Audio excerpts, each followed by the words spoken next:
اولا كل سنه وانتم طيبين. ثانيا انا محتاج رايكم في حاجه. اول حاجه رايكم في اللون ده ايه؟ لان في يعني في حد متردد جدا في اختيار اللون ده ولون الفرش الداخلي. تمام. ورايكم يهمني، يعني لان انتوا الفانز وانتوا الاعضاء وانتوا حبايب قلبي، فرايكم يهمني.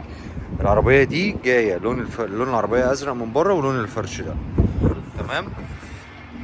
وانا بقول له انا شايف ان هو تحفه فنيه. هو قال لي لو كان اسود احسن يبقى احسن.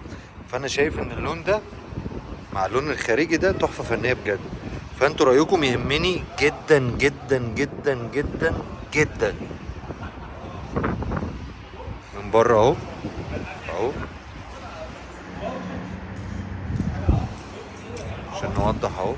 تمام كده شايفين اهو.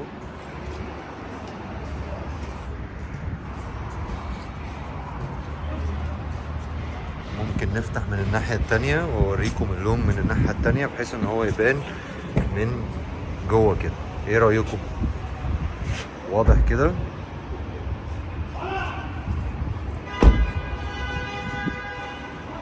من اشرس العربيات في بيجو على فكرة، الناس ما تعرفش كده.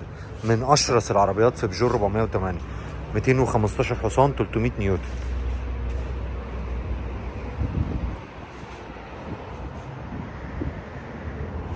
رأيكم بقى في التعليقات بعد اذنكم، يبقى كتر الف خير معاليكم. تحياتي ليكم جميعا.